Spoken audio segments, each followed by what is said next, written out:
আকাশবাণী খবর পড়ছি ধৃতি সেন শর্মা।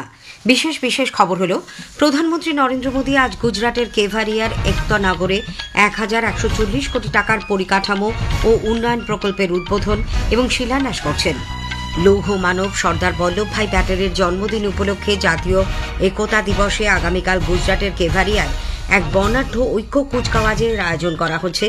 প্রধানমন্ত্রী এর উদ্বোধন করবেন। বিদেশ মন্ত্রক জানিয়েছে, আমেরিকার সঙ্গে বাণিজ্য চুক্তি চূড়ান্ত করার লক্ষ্যে ভারত সরকার লাগাতার আলাপ আলোচনা চালিয়ে যাচ্ছে। বিদেশ মন্ত্রকের মুখপাত্র রণধীর জয়সওয়াল আজ নতুন দিল্লিতে এক সাংবাদিক সম্মেলনে কথা বলেন। প্রতিরক্ষামন্ত্রী রাজনাথ সিং আসিয়ান প্রতিরক্ষা মন্ত্রীদের বৈঠকে যোগ দিতে দুদিনের সফরে আজ মালয়েশিয়া গেছেন। কেন্দ্রীয় রেল, তথ্য সম্প্রচার এবং ইলেকট্রনিক্স ও তথ্য প্রযুক্তি মন্ত্রী অশ্বিনী বৈষ্ণব দেশের একাধিক রেল স্টেশনে আধুনিক সুযোগ সুবিধে সমৃদ্ধ ৭৬টি যাত্রী প্রতীক্ষালয় করার প্রস্তাব অনুমোদন করেছেন। নভি মুম্বাইয়ে আজ মহিলাদের একদিনের ক্রিকেট বিশ্বকাপের দ্বিতীয় সেমিফাইনালে অস্ট্রেলিয়া ভারতের সামনে জয়ের জন্য ৩৩৯ রানের লক্ষ্যমাত্রা রেখেছে। আসছে বিস্তারিত খবরে। প্রধানমন্ত্রী নরেন্দ্র মোদী আজ গুজরাটের কেভারিয়ার একতা নগরে 1140 কোটি টাকার পরিকাঠামো ও উন্নয়ন প্রকল্পের উদ্বোধন এবং শিলান্যাস করছেন। এর মধ্যে রয়েছে বাস চার্জিং ডিপো, রাজপিপলায় বিরসা মুন্ডা আদিবাসী বিশ্ববিদ্যালয়, বামন বৃক্ষ বাটিকা ও 25টি বৈদ্যুতিক বাস। এছাড়া প্রধানমন্ত্রী ভারতীয় রাজবংশগুলির ইতিহাস নিয়ে তৈরি মিউজিয়াম, ক্রীড়া কমপ্লেক্স, শুল পানেশ্বর ঘাটের নিকটবর্তী জেটি ইত্যাদি বিভিন্ন প্রকল্পেরও শিলান্যাস করছেন। উল্লেখ্য, দুদিনের সফরে প্রধানমন্ত্রী আজ সন্ধ্যায় গুজরাট পৌঁছন। শ্রী মোদী আগামীকাল রাষ্ট্রীয় একতা দিবস উদযাপন অনুষ্ঠানে অংশ নেবেন এবং সর্দার বল্লভভাই প্যাটেলের জন্মবার্ষিকীতে তাঁর প্রতি শ্রদ্ধা নিবেদন করবেন। একতা দিবস প্যারেডেও অংশ নেবেন তিনি। এদিকে লৌহ মানব সর্দার বল্লভভাই প্যাটেলের জন্মদিন উপলক্ষে জাতীয় একতা দিবসে আগামীকাল কেভারিয়ায় এক বর্ণাঢ্য ঐক্য কুচকাওয়াজের আয়োজন করা হচ্ছে, যা এক ভারত শ্রেষ্ঠ ভারতের বার্তাকেই তুলে ধরবে। কেন্দ্রীয় স্বরাষ্ট্রমন্ত্রী অমিত শাহ আজ পাটনায় এক সাংবাদিক সম্মেলনে জানান, প্রধানমন্ত্রী নরেন্দ্র মোদী এর উদ্বোধন করবেন। দিল্লির সাধারণতন্ত্র দিবসের কুচকাওয়াজের ধাঁচে হবে এই অনুষ্ঠান। সাংবাদিক সম্মেলনে স্বরাষ্ট্রমন্ত্রী আরও বলেন, এবছর সর্দার বল্লভভাই প্যাটেলের 150তম জন্মবার্ষিকী, তাই প্রতিটি রাজ্য, জেলা, স্কুল ও বিশ্ববিদ্যালয়ে এই একতা দৌড়ের আয়োজন করা হচ্ছে। প্রত্যেক নাগরিক যাতে দৌড়ে শামিল হন, তিনি সকলের প্রতি সেই আর্জি জানান। रन फॉर यूनिटी को बड़े स्तर पर आयोजित करने का निर्णय लिया गया है। देश के सभी राज्य, केंद्र शासित प्रदेश, जिला, पुलिस स्टेशन, सभी स्कूल्स और यूनिवर्सिटी में रन फॉर यूनिटी का आयोजन हुआ है। उसके बाद देश का प्रत्येक नागरिक देश की एकता और अखंडता के लिए शपथ लेने का भी कार्यक्रम आयोजित किया गया है। স্বরাষ্ট্রমন্ত্রী আরও জানান, প্রতি বছর 31শে অক্টোবর একতা নগরে এই প্যারেড বা কুচকাওয়াজের আয়োজন করা হবে। কেন্দ্রীয় সশস্ত্র আধা সামরিক বাহিনী, বিভিন্ন রাজ্যের পুলিশ দল এবং দেশের বিভিন্ন প্রান্ত থেকে আসা শিল্পীরা এতে অংশ নেবেন। পুলিশ বাহিনীর অসাধারণ সাহসিকতা ও আত্মত্যাগের স্বীকৃতি স্বরূপ এই কুচকাওয়াজ তাদের উদ্দেশ্যে উৎসর্গ করা হবে। অমিত শাহ আরও বলেন, ভগবান বিরসা মুন্ডার জন্মবার্ষিকী উপলক্ষে আগামী 1 নভেম্বর থেকে 15 নভেম্বর পর্যন্ত ভারত পর্বের আয়োজন করা হবে। শেষ দিন অর্থাৎ 15 नवंबर হবে জনজাতীয় গৌরব দিবস। 150वीं जयंती के उपलक्ष्य में एक भारत पर्व का आयोजन एकता नगर में किया है, जो 1 नवंबर से 15 नवंबर भगवान बिरसा मुंडा की जयंती तक चलेगा और 15 नवंबर को जनजाति संस्कृति और उनके सांस्कृतिक कार्यक्रमों की एक भव्य कार्यक्रम के साथ इसका समापन होगा। প্রধানমন্ত্রী নরেন্দ্র মোদী বলেছেন, ভারত যে শীঘ্রই জাহাজ চলাচল ক্ষেত্রে বড় কেন্দ্র হিসেবে গড়ে উঠবে তাই নয়, পাশাপাশি মূল্যভিত্তিক পরিষেবা, পরিবেশ বান্ধব পরিবহন এবং শিল্প বান্ধব নীতি কাঠামোর ক্ষেত্রে সংযোগ স্থাপনেও গুরুত্বপূর্ণ ভূমিকা পালন করবে। সামাজিক মাধ্যমে আজ এক বার্তায় প্রধানমন্ত্রী বলেন, আগামী দিনে জাহাজ ক্ষেত্রে বিনিয়োগে ভারত অন্যতম সেরা গন্তব্য হয়ে উঠবে। কলকাতা শ্যামাপ্রসাদ মুখার্জি বন্দর কর্তৃপক্ষ কলকাতা ও হলদিয়া বন্দরের আধুনিকীকরণ ও উন্নয়নে 48,000 কোটি টাকারও বেশি মূল্যের একাধিক প্রকল্পের জন্য বিভিন্ন সংস্থার সঙ্গে সমঝোতা চুক্তি স্বাক্ষর করেছে। মুম্বাইয়ে চলতি ইন্ডিয়া মেরিটাইম উইক 2025-এর সম্মেলনের মঞ্চে গতকাল এই সমঝোতা চুক্তি স্বাক্ষরিত হয়। কেন্দ্রীয় রেল, তথ্য সম্প্রচার এবং ইলেকট্রনিক্স ও তথ্য প্রযুক্তি মন্ত্রী অশ্বিনী বৈষ্ণব দেশের একাধিক রেল স্টেশনে আধুনিক সুযোগ সুবিধে সমৃদ্ধ ৭৬টি যাত্রী প্রতীক্ষালয় করার প্রস্তাব অনুমোদন করেছেন। এর মধ্যে আছে পূর্ব রেলের হাওড়া, শিয়ালদা ও আসানসোল স্টেশন এবং দক্ষিণ পূর্ব রেলের শালিমার স্টেশন। প্রতিটি নির্মাণ কার্যই অভিন্ন হবে এবং স্থানীয় পরিস্থিতিকে বিবেচনায় রেখেই তা তৈরি করা হবে বলে কেন্দ্রীয় মন্ত্রী জানান। 2026-এর উৎসবের মরশুমের আগেই এই কাজ সম্পূর্ণ করার নির্দেশ দিয়েছেন তিনি। উপজাতি বিষয়ক দপ্তরের মন্ত্রী দুর্গা দাস উইকে বলেছেন, গণতন্ত্রের আত্মা নিহিত আছে গ্রাম সভায় এবং গ্রাম পঞ্চায়েত হল সরকারের প্রথম ইউনিট। তিনি আজ নতুন দিল্লিতে মডেল যুব গ্রাম সভা MYJS এর সূচনা করে বলেন, গ্রাম সভা সহযোগিতা, স্বচ্ছতা ও সুসংহত সিদ্ধান্ত গ্রহণের মঞ্চ। এই মডেল যুব গ্রাম সভা উদ্যোগ যুব সমাজের মধ্যে প্রশাসন ও গণতন্ত্রের বীজ রোপণ করতে সহায়ক হবে বলে তিনি আশা প্রকাশ করেন। পঞ্চায়েতি রাজ দপ্তরের কেন্দ্রীয় প্রতিমন্ত্রী অধ্যাপক SP সিং বাঘেল বলেন, বিকশিত ভারত 2047-এর স্বপ্ন সাকার করে তুলতে যুব সমাজের হাতে নেতৃত্বের ভার তুলে দিতে হবে। শিক্ষা ও ওষুধপত্রের মতো বিভিন্ন গুরুত্বপূর্ণ বিষয়ে সচেতন করে তুলতে হবে তাদের। পঞ্চায়েতি রাজ মন্ত্রক জানিয়েছে, এই উদ্যোগের লক্ষ্য জনগণের অংশগ্রহণ জোরদার করা এবং গ্রামসভা অধিবেশনে শিক্ষার্থীদের যুক্ত করে স্থানীয় শাসন ব্যবস্থাকে আরও উৎসাহিত করা। বিহার বিধানসভা নির্বাচনের জন্য জোরদার প্রচার অভিযান চলেছে। ক্ষমতাসীন এনডিএ এবং বিরোধী মহাজোটের তারকা প্রচারক ও বরিষ্ঠ নেতারা রাজ্যের বিভিন্ন প্রান্তে জনসভা ও মিছিল করছেন। শীর্ষ বিজেপি নেতা প্রধানমন্ত্রী নরেন্দ্র মোদী আজ মুজফ্ফরপুরে এক নির্বাচনী সভায় বক্তব্য রাখেন। প্রধানমন্ত্রী ছাপড়াতেও এক জনসভায় বক্তব্য রাখেন। বিহারে জনতা বিজেপিকে শিক্ষা দেবে বলে সাংবাদিকদের কাছে মন্তব্য করেন তিনি। কেরালে ভোটার তালিকা বিশেষ নিবিড় সংশোধনের অঙ্গ হিসেবে এনিউমারেশন বা গণনার ফর্ম বিতরণের কাজ শুরু হয়েছে। আজ রাজভবনে বুথ লেভেল অফিসার জে ব্যানার্জির আনুষ্ঠানিকভাবে প্রথম এনিউমারেশন ফর্মটি কেরালের রাজ্যপাল রাজেন্দ্র বিশ্বনাথ আর্লেকারের হাতে তুলে দেন। এ খবর আপনারা শুনছেন আকাশবাণী থেকে। আমাদের সংবাদ শোনা যাবে ইউটিউব চ্যানেল আকাশবাণী সংবাদ বাংলা, ফেসবুক ও ইনস্টাগ্রাম আকাশবাণী সংবাদ কলকাতা এবং এক্স চ্যানেল AIR নিউজ কলকাতাতে। বিদেশ মন্ত্রক জানিয়েছে, আমেরিকার সঙ্গে বাণিজ্য চুক্তি চূড়ান্ত করার লক্ষ্যে ভারত সরকার লাগাতার আলাপ আলোচনা চালিয়ে যাচ্ছে। বিদেশ মন্ত্রকের মুখপাত্র রণধীর জয়সওয়াল আজ নতুন দিল্লিতে এক সাংবাদিক সম্মেলনে বলেন, উভয় পক্ষের মধ্যেই এই বিষয়ে ঘনিষ্ঠ যোগাযোগ বজায় রাখা হচ্ছে। রাশিয়ার তেল কোম্পানিগুলির ওপর সম্প্রতি মার্কিন যুক্তরাষ্ট্র যে নিষেধাজ্ঞা আরোপ করেছে তা ভারত গভীরভাবে পর্যালোচনা করছে বলেও শ্রী জয়সওয়াল জানান।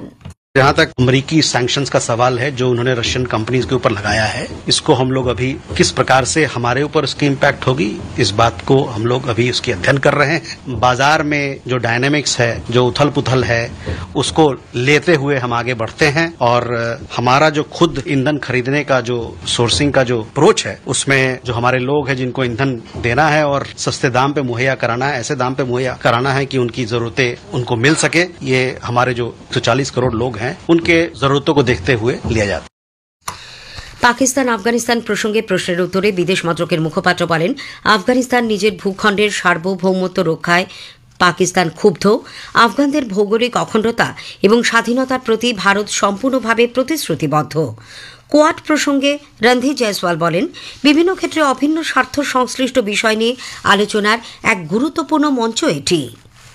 আসিয়ান প্রতিরক্ষামন্ত্রীদের বৈঠক ADMM+-এ যোগ দিতে প্রতিরক্ষামন্ত্রী রাজনাথ সিং দুদিনের সফরে আজ মালয়েশিয়া পৌঁছেছেন। শনিবার 1 নভেম্বর থেকে বৈঠক শুরু হওয়ার কথা। কে সুবাং বিমানবন্দরে স্বাগত জানান মালয়েশিয়ার ভারতের হাইকমিশনার BN রেড্ডি। সফরকালে শ্রী সিং আগামীকাল মালয়েশিয়ার পৌরোহিত্যে আসিয়ান ভারত প্রতিরক্ষামন্ত্রীদের দ্বিতীয় ঘরোয়া বৈঠকেও ভাষণ দেবেন। সাইপ্রাস ইউরোপীয় ইউনিয়ন এবং ভারতের মধ্যে দীর্ঘ আলোচনার পর FTA এর সমাপ্তিকে দৃঢ়ভাবে সমর্থন করেছে। আজ সন্ধ্যায় নতুন দিল্লিতে ইন্ডিয়ান কাউন্সিল অফ ওয়ার্ল্ড অ্যাফেয়ার্সে সাপ্রু হাউস বক্তৃতায় ভাষণে সাইপ্রাসের বিদেশমন্ত্রী কনস্টান্টিনোস কম্বোস বলেন, এই চুক্তির সফল সমাপ্তি শুধুমাত্র EU ভারত শক্তিশালী সম্পর্ককে আরও জোরদার করবে না, বরং এটি ভারত ও সমস্ত ইউরোপীয় দেশের জন্য বিপুল অর্থনৈতিক সুযোগ এনে দেবে।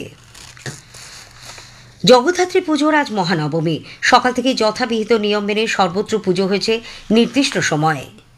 নবী মুম্বাইয়ের ডক্টর ডিওয়াই পাতিল স্পোর্টস একাডেমিতে আজ মহিলাদের একদিনের ক্রিকেট বিশ্বকাপের দ্বিতীয় সেমিফাইনালে অস্ট্রেলিয়া ভারতের সামনে জয়ের জন্য 339 রানের লক্ষ্যমাত্রা রেখেছে। অস্ট্রেলিয়া টসে জিতে প্রথমে ব্যাট করে 49 ওভার 5 বলে 338 রানে অল আউট হয়ে যায়। Phoebe Litchfield 119, Ellyse Perry 77, Ashleigh Gardner 63 run করেন। ভারতের হয়ে নাল্লাপুরের ডি চর্নি, দীপ্তি শর্মা 2টি করে, ক্রান্তি গৌর, অমনজোত কৌর, রাধা যাদব 1টি করে উইকেট নিয়েছেন। শেষ খবর পাওয়া পর্যন্ত ভারত 7 ওভার 1 বলে 1 উইকেটে 44 রান করেছে। শেষ করার আগে খবরের বিশেষ কিছু অংশ আরও একবার। প্রধানমন্ত্রী নরেন্দ্র মোদী আজ গুজরাটের কেভারিয়ার একতা নগরে 1140 কোটি টাকার পরিকাঠামো ও উন্নয়ন প্রকল্পের উদ্বোধন ও শিলান্যাস করছেন। খবর পড়া এখনকার মতো এই পর্যন্তই।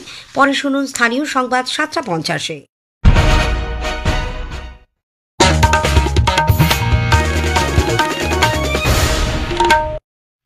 আকাশবাণী কলকাতা, স্থানীয় সংবাদ পড়ছি নমামি বসু রুদ্র।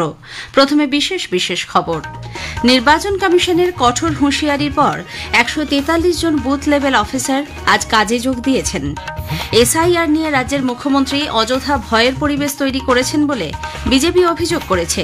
পানিহাটিতে প্রদীপ করের মৃত্যুর পূর্ণাঙ্গ তদন্তের দাবিতে পরিবারের পক্ষ থেকে আজ থানায় এফআইআর দায়ের করা হয়েছে। বিজেপি এই ঘটনায় সিবিআই তদন্তের দাবি জানিয়েছে। দুর্গাপুরে বেসরকারি মেডিকেল কলেজে ডাক্তারি পড়ুয়াকে গণধর্ষণের মামলায় পুলিশ আজ চার্জশিট জমা দিয়েছে। কলকাতার শ্যামাপ্রসাদ মুখার্জি বন্দর কর্তৃপক্ষ কলকাতা ও হলদিয়া বন্দরের আধুনিকীকরণ ও উন্নয়নে মোট 48,000 কোটি টাকারও বেশি মূল্যের একাধিক প্রকল্পের জন্য বিভিন্ন সংস্থার সঙ্গে সমঝোতা চুক্তি স্বাক্ষর করেছে। দক্ষিণ ছত্তিশগড় এবং সংলগ্ন এলাকায় থাকা গভীর নিম্নচাপটি শক্তি হারিয়ে সুস্পষ্ট নিম্নচাপে পরিণত হওয়ায় রাজ্যের উত্তর থেকে দক্ষিণ সব জেলাতেই বৃষ্টির খবর পাওয়া গেছে। চন্দননগর এবং কৃষ্ণনগর সহ রাজ্যের বহু জায়গায় চলছে জগদ্ধাত্রীর আরাধনা। আসছে বিস্তারিত খবরে। নির্বাচন কমিশনের কঠোর হুঁশিয়ারির পর 143 জন বুথ লেভেল অফিসার আজ কাজে যোগ দিয়েছেন। গত প্রায় 7 মাস ধরে নির্বাচন কমিশন বুথ লেভেল অফিসারদের নিয়োগ এবং প্রশিক্ষণের কাজ শুরুর বার্তা দেওয়ার পরেও ওই আধিকারিকরা কাজে যোগ দেননি, এমনকি প্রশিক্ষণেও অংশ নেননি বলে অভিযোগ। তারপরই তাদের বিরুদ্ধে কঠোর ব্যবস্থা নেওয়ার ইঙ্গিত দেওয়া হয় কমিশনের তরফে। আজ দুপুর 12টার মধ্যে তাদের কাজে যোগ দেওয়ার চূড়ান্ত সময়সীমা দেওয়া হয়েছিল। ওই নির্দেশ মেনেই আজ 143 জন বিএলও কাজে যোগ দিয়েছেন বলে জেলা শাসকদের তরফে কমিশনের কাছে রিপোর্ট দেওয়া হয়েছে। মুখ্য নির্বাচনী আধিকারিক মনোজ কুমার আগরওয়াল জানিয়েছেন, এবারের এসআইআর প্রক্রিয়া আগের থেকে আরও নিবিড়ভাবে করা হবে। প্রত্যেককে সুষ্ঠুভাবে দায়িত্ব পালনের জন্য তিনি আবেদন জানান। অন্যদিকে উত্তরবঙ্গের বন্যা বিধ্বস্ত এলাকায় ক্ষতিগ্রস্তদের পাশে দাঁড়াতে আজ সকাল থেকে কোচবিহার, জলপাইগুড়ি ও দার্জিলিংয়ে বিশেষ ক্যাম্প খুলেছে জেলা প্রশাসন। রাজ্যে এসআইআর ঘোষণার সঙ্গে সঙ্গে মুখ্য নির্বাচনী আধিকারিকের দপ্তরের ওয়েবসাইট ক্র্যাশ করে যাওয়ায় সমস্যা সমাধানে ন্যাশনাল ইনফরমেটিক্স সেন্টার এনআইসিকে চিঠি দেওয়া হয়েছে। ওই সংস্থা ওয়েবসাইট সচল করার চেষ্টা করলেও পরিস্থিতি এখনও স্বাভাবিক হয়নি বলে খবর। উল্লেখ্য, এসআইআর ঘোষণার সঙ্গে সঙ্গেই রাজ্যের অধিকাংশ ভোটার 2002 সালের তালিকায় তাদের নাম রয়েছে কিনা তা দেখার জন্য একসঙ্গে ওয়েবসাইট খোলার কারণেই এই বিপত্তি বলে জানা গেছে। এসআইআর নিয়ে রাজ্যের মুখ্যমন্ত্রী অযথা ভয়ের পরিবেশ তৈরি করেছেন বলে বিজেপি অভিযোগ করেছে।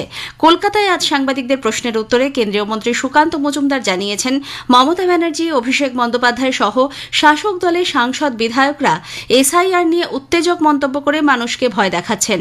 এর ফলে আতঙ্কিত হয়ে পড়ছেন সাধারণ মানুষ। প্রদীপ কর সহ বেশ কয়েকটি আত্মহত্যার ঘটনায় দুঃখ প্রকাশ করে শ্রী মজুমদার বলেন, এনআরসি আতঙ্কেই মৃত্যু হয়েছে কিনা তা খতিয়ে দেখা দরকার। তৃণমূল কংগ্রেস এবং অভিষেক বন্দ্যোপাধ্যায়, মমতা বন্দ্যোপাধ্যায় যারা এসআইআর নিয়ে লোককে এমন ভয় দেখানোর কাজ, বেশ কিছু উত্তেজক মন্তব্য করেছেন, তাদের বিধায়ক সাংসদরা হাত কেটে নেব, আগুন ধরিয়ে দেব, গাছে বেঁধে রাখবো, এই মিথ্যে যে ভয়ের বাতাবরণ তৈরি করা হয়েছে, সেই মিথ্যে ভয়ের বাতাবরণের দ্বারাও এই আত্মহত্যাটা সংগঠিত হলো কিনা সেটা সবার আগে দেখা হবে। এদিকে কলকাতায় এক সাংবাদিক বৈঠকে বিজেপি নেতা রাহুল সিনহা জানিয়েছেন, এসআইআর ও এনআরসি আতঙ্কে পানিহাটি ও বীরভূমে দুজনের মৃত্যু হয়েছে বলে মুখ্যমন্ত্রী যে দাবি করেছেন তা সর্বৈব মিথ্যা। উল্লেখ্য, পানিহাটিতে প্রদীপ করের মৃত্যুর পূর্ণাঙ্গ তদন্তের দাবিতে পরিবারের পক্ষ থেকে থানায় এফআইআর দায়ের করা হয়েছে। বিজেপিও এই ঘটনায় সিবিআই তদন্তের দাবি জানিয়েছে। উত্তর 24 পরগনার অশোকনগর বিধানসভার 159 নম্বর বুথের কোনো ভোটারেরই নাম নির্বাচন কমিশনের পোর্টালে 2002 সালের তালিকায় নেই বলে বিধায়ক নারায়ণ গোস্বামীর দাবি। বিষয়টি গুরুত্ব সহকারে খতিয়ে দেখার জন্য জেলা নির্বাচনী আধিকারিককে চিঠি দিয়েছেন তিনি। চিঠিতে জানিয়েছেন ওই বুথের ভোটাররা অন্য কোনো বুথের সঙ্গে সংযুক্ত হননি। বিষয়টি অবাঞ্ছিত এবং অনভিপ্রেত বলে নারায়ণবাবু জানান। কেন্দ্রীয় রেল, তথ্য সম্প্রচার এবং ইলেকট্রনিক্স ও তথ্য প্রযুক্তি মন্ত্রী অশ্বিনী বৈষ্ণব দেশের একাধিক রেল স্টেশনে আধুনিক সুযোগ সুবিধা সমৃদ্ধ 76টি যাত্রী প্রতীক্ষালয় করার প্রস্তাব অনুমোদন করেছেন। এর মধ্যে পূর্ব রেলের হাওড়া, শিয়ালদা ও আসানসোল স্টেশন এবং দক্ষিণ পূর্ব রেলের শিয়ালদা স্টেশনটিও রয়েছে। প্রতিটি নির্মাণ কার্যই হবে অভিন্ন এবং স্থানীয় পরিস্থিতিকে বিবেচনায় রেখে।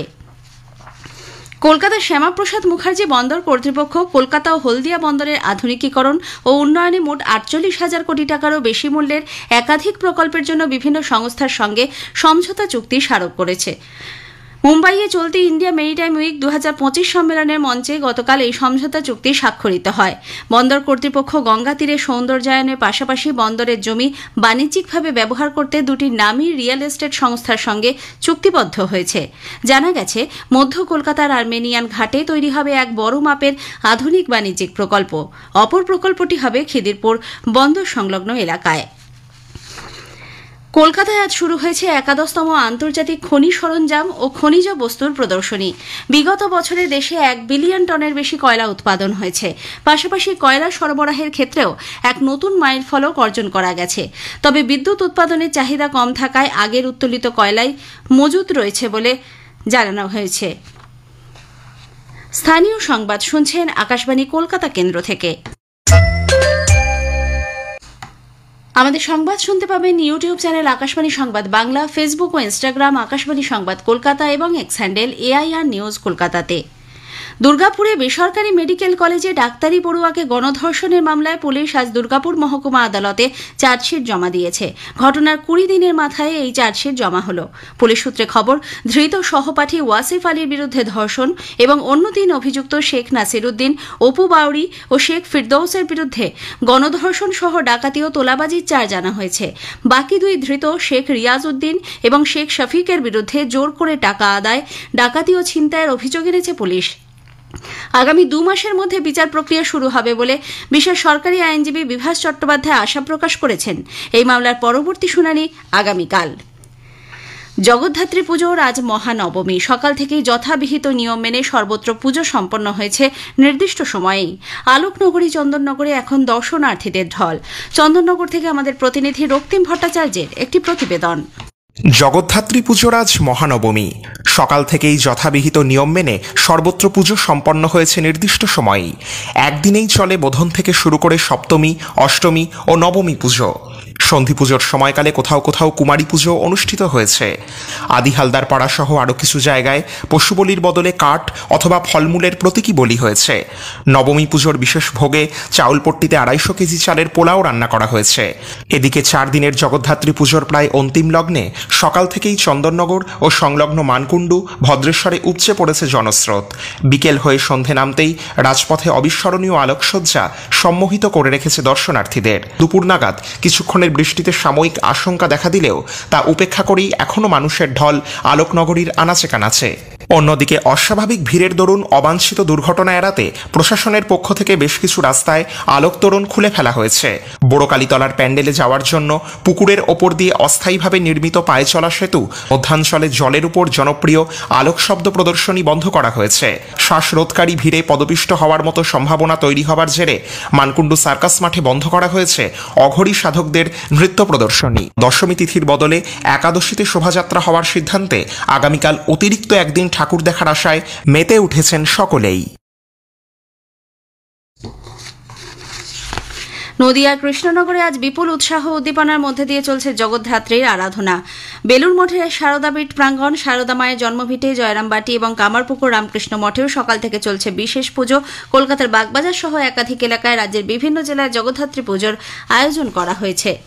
উচ্চ মাধ্যমিকের 3য় সেমিস্টারের ফল আগামীকাল প্রকাশিত হবে। বেলা 12:30টায় সাংবাদিক বৈঠক করে আনুষ্ঠানিক ফল ঘোষণা করবেন উচ্চ মাধ্যমিক শিক্ষা সংসদের সভাপতি চিরঞ্জীব ভট্টাচার্য। দুপুর 2টো থেকে অনলাইনে রেজাল্ট জানতে পারবেন পরীক্ষার্থীরা। দক্ষিণ ছত্তিশগড় এবং সংলগ্ন এলাকায় থাকা গভীর নিম্নচাপটি শক্তি হারিয়ে উত্তর উত্তর পশ্চিমে সরে গিয়ে একটি সুস্পষ্ট নিম্নচাপে পরিণত হয়েছে। এর প্রভাবে আজ দক্ষিণবঙ্গের বিভিন্ন জেলায় বিক্ষিপ্তভাবে বৃষ্টির খবর পাওয়া গেছে। হিমালয় সন্নিহিত জেলা এবং দক্ষিণবঙ্গের উত্তরাংশের জেলাতে বৃষ্টির পূর্বাভাস থাকছে বলে আবহাওয়া দপ্তরের পূর্বাঞ্চলীয় প্রধান ডক্টর হাবিবুর রহমান বিশ্বাস জানিয়েছেন। দক্ষিণবঙ্গের উত্তরাংশে বৃষ্টিপাত থাকবে, তাও দক্ষিণের দিকটাতে বৃষ্টিপাত কমে যাবে একটু, তবে বীরভূম মুর্শিদাবাদ জেলায় ভারী বৃষ্টিপাত হতে পারে। উত্তরবঙ্গে যেটা বৃষ্টিপাতের বেশি পরিমাণ হওয়ার সম্ভাবনা রয়েছে সেটা 30-31 মধ্যে আমাদের মালদা, উত্তর দক্ষিণ দিনাজপুর, জলপাইগুড়ি, কালিম্পং, দার্জিলিং জেলাতে ভারী বৃষ্টিপাতের সতর্কতা দেওয়া হয়েছে।